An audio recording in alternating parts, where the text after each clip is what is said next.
fortifying the mind. So where the mind goes, the heart goes. And there goes the soul. And we know that the battle is for our attention, our minds, our hearts, our souls. We were made of the dust of the earth, and it was given to the serpent to eat the dust of the earth. So that which we are made of is food for those demons.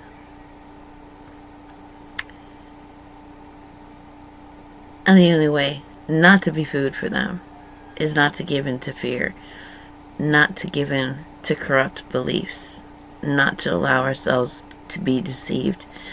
And we know they have tools to penetrate our minds, penetrate our bodies from a distance, completely unseen, as we sleep, as we sit in our homes, as we go about. Nowhere on earth is safe,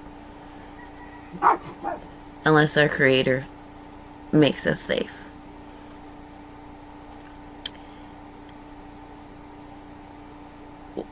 In the New Age belief systems, as well as a lot of the churches, synagogues, and such, we're encouraged to make I am statements.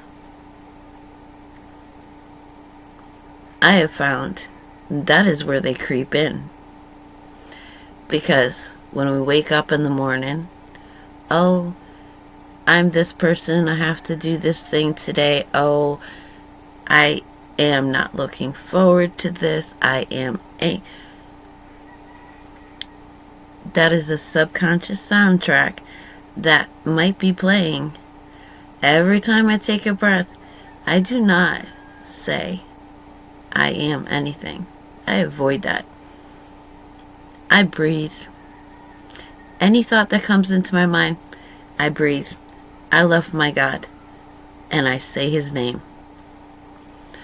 And I just repeat that over and over again, so that no invasive thoughts. I don't have to think anything about anything throughout most of my day. I don't even have to think, oh, I'm going to put this here in order to make this. I just know in my mind, I want to cook this, I put these ingredients in. I don't have to explain to myself why I do it. See, we're sucking energy. Something is grabbing our attention, and we're projecting our thoughts, our energy to it, to explain why we do what we're doing in our own mind. It doesn't make sense until you realize that that is something else sucking your attention, sucking your energy. So if any thoughts, any feelings come up, immediately I start my repetition. I breathe. I love my God. I will say as many names and titles of my God as I can until it passes.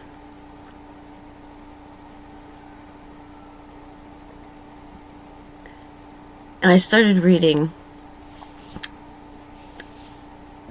it's called the second book of Ezra, the fourth book of Ezra, the book of Nehemiah. It has several names. Whatever name it goes by. I was reading it. And it starts out with, don't you remember I did this for you, I did this for you, I did this for you, I did this for you. And a part of me goes, no, none of this. That's gaslighting. You state very clearly, you're doing it for your name, so your name will be glorified.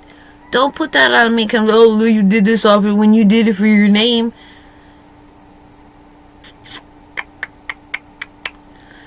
That is where the devil came in. Because our Creator doesn't have to vindicate His name.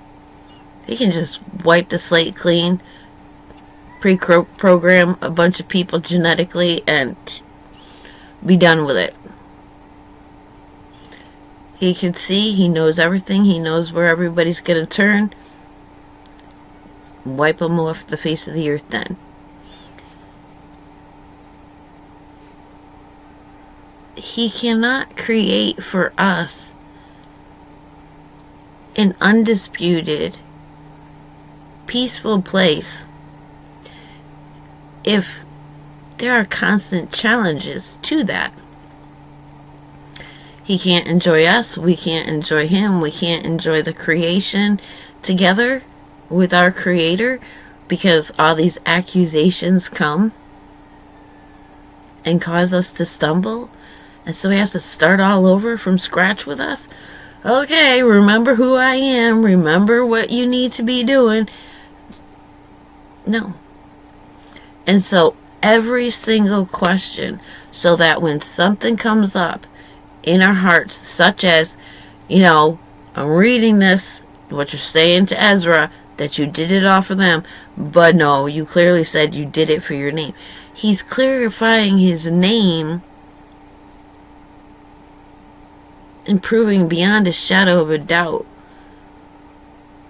that he is just and everything should be done his way, so that we can have that peace and we don't have to sit through another court hearing later on. And when it comes up in our hearts, the proof is a protection.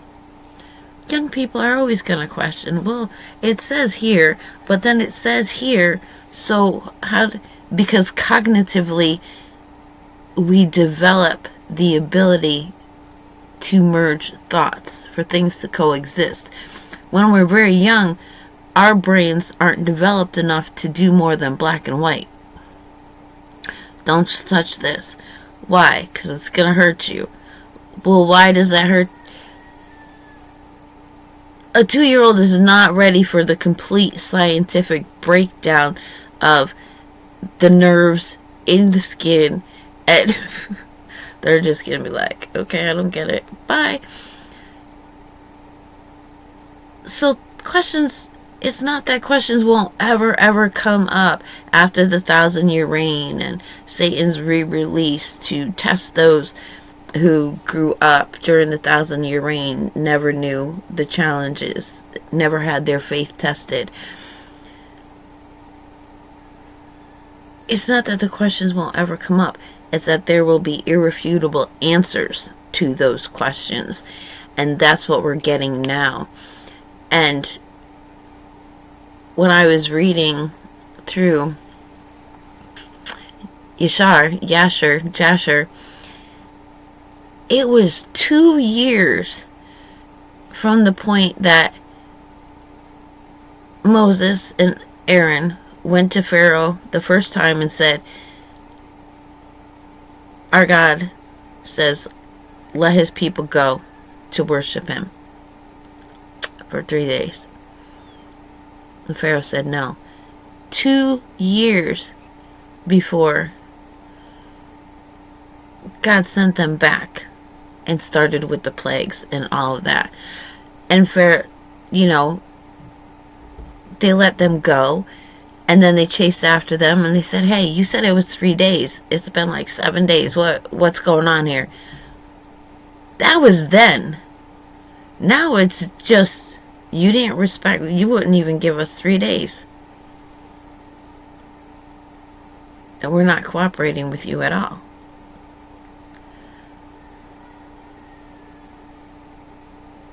But 2 years, why? Why wait so long? The people are repentant, they're turning to God, they're needing the freedom, they're stuffing their children into walls instead of the bricks that are not approved. I mean, all an overseer had to say was, there's a crack in that brick, go get one of your babies. Put it right there instead of that brick. And they would be crying and placing their children in these walls alive. For 2 years.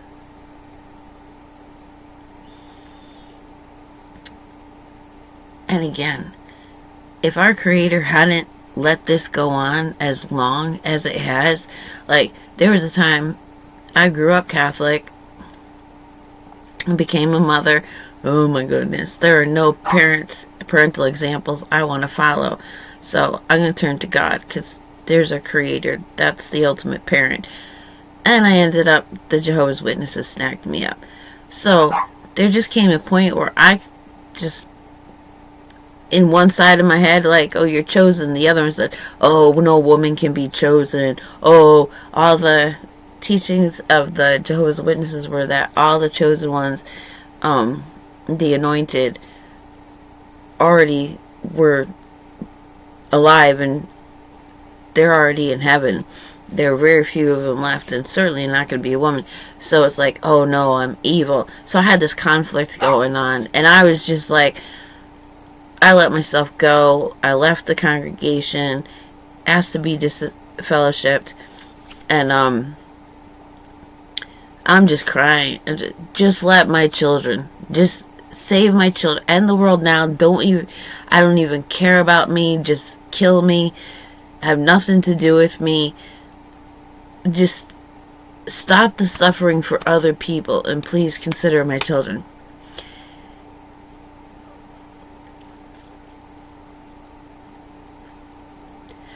But look where I am now.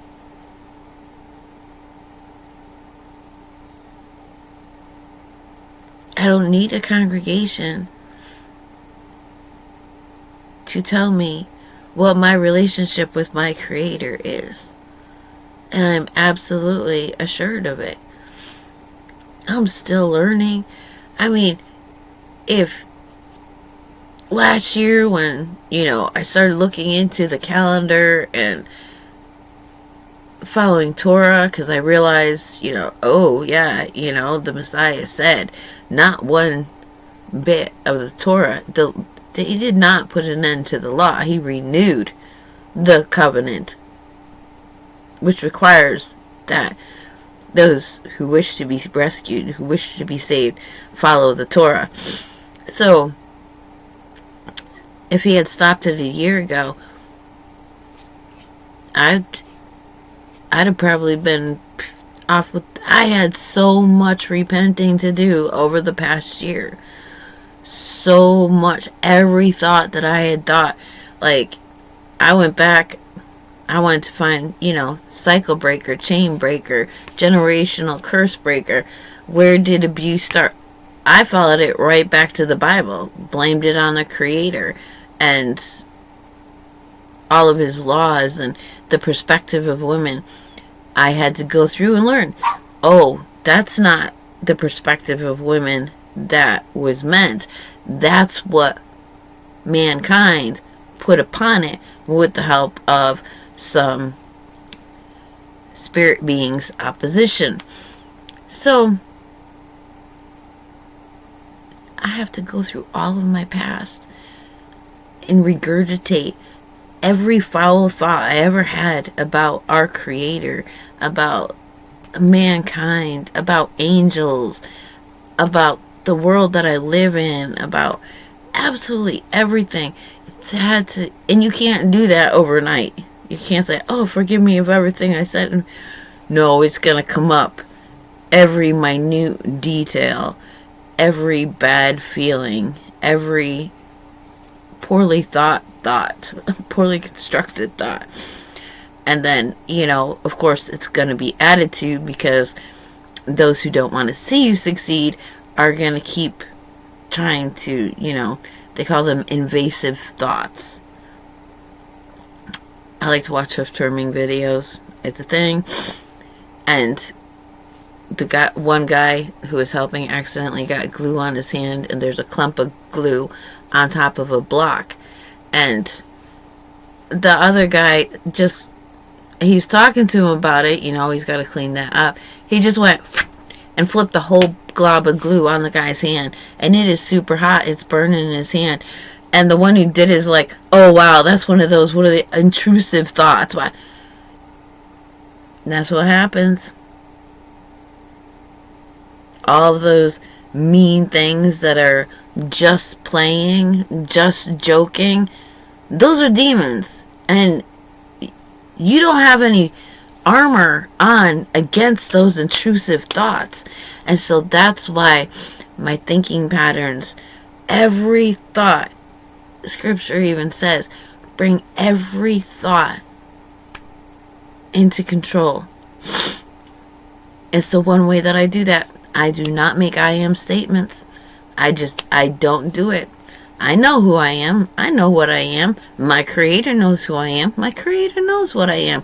Those who oppose me know darn well who I am, and they know who my Creator. I don't need to be making I am statements. And I don't need to be explaining things in my head. I don't owe anyone an explanation. Our Creator, I might want to go through my thinking processes with my Creator. Like, is this like, I'm thinking I'm doing this like this, is this appropriate? Is this like a healthy thinking pattern, or am I coming to the wrong conclusion and need to change what I'm doing? So fortifying our thoughts, our thinking patterns, how we think about things, and that our Creator cannot show us the love He wants to show us. He cannot give us the good gifts He wants to give us.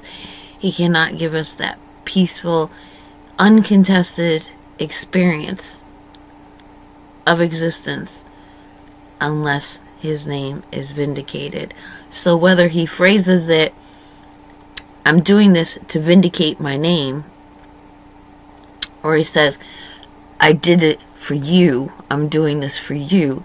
It's like, we all hate to hear, the parents spanking the child, like, oh, you made me do this because I love you. Alright, I never had to spank my kids. I slapped my daughter's hand once. Oh, once in a while when they're like in a, and it's just enough of a, to startle them. Reset button, and then they don't even know why they were screaming. And they're just like, oh, sorry, Mom. I'm like, okay, no problem. Because I never heard them, There's demon-possessed moments. But every thought, and whether He says it is for you or for His name, it is one and the same. I couldn't give my children the things that I wanted to give them in life because I was overwhelmed by the opposition.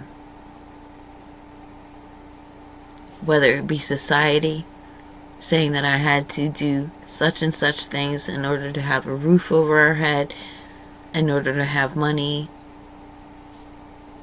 freedoms, or it was the fathers who didn't like that they couldn't just touch their children any which way they want to. They couldn't just speak to them any which way they felt like it. They couldn't blame them for their problems. They couldn't be mean to me. But if my name was held in high accord and nobody had any reason to find fault with me, or I had a God who could contest absolutely everything without accusations, dragging Himself into court, well, but there's a future coming when everything will be answered, and we ourselves will be, no, we know exactly why we don't do that, and here it is. And if you do, you can go, because it's poor thinking. It's bad for you, and it's bad for everybody. We'll have an answer that cannot be contested, and we will have witnesses, myself included. Like our Creator says, you are my witnesses. And the Messiah was asked, Spirit is my witness, and my Father is my witness. That brings me to the two witnesses of Revelation 2. I get a strong feeling that it's going to be that kind of idea and not two individual human beings. People are saying, oh, it's going to be a reincarnation of this person and this person. No, it's going to be the Spirit manifesting to witness, to testify, and how they're laying dead for 3 days in the street before they're resurrected. Like, maybe a law goes forth that says, alright, you can't say this name, you can't do this, you have to worship this person. And it's really quiet. People are slowly, bowing down, and it looks like the whole world is doing it. And so these two witnesses, the spirit of the Gentiles and the faithful Jews that observe Torah, it looks like, oh look, you'll see it on the news, everybody in town is going and they're bowing down and they're getting this technology, their tattoos or their implants. It'll be different, like the whole world is at peace, everybody's coming forth. And for 3 days it looks like all the faithful people are dead. But then the stories are going to come out of the people who refused, of the government chasing them down and all the drama around it. Like, oh, it's not as dead as they made it out to be. It's not as peaceful as they made it out to be.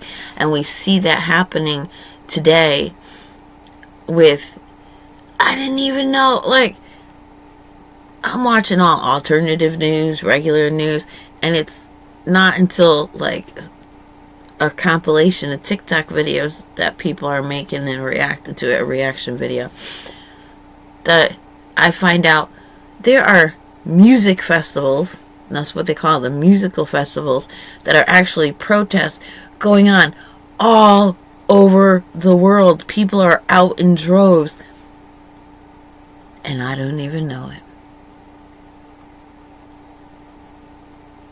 Was that 3 days of them saying, oh, everything's peaceful, everything's under control, look. But no, it turns out there's a bunch of protests going on instead. And by the way, there's genocide going on in the Sudan and another country down there. Like, so the two witnesses bring all our thinking under control. And sometimes you can't have one thing without the other. We cannot have our Creator's love and peace and all that He wants to give us unless His name is vindicated. So whether He says it, I did this for you, or He's saying, I'm doing this to vindicate my name so I can do this for you. See, they're connected. Clarification. I'm no longer confused in that matter.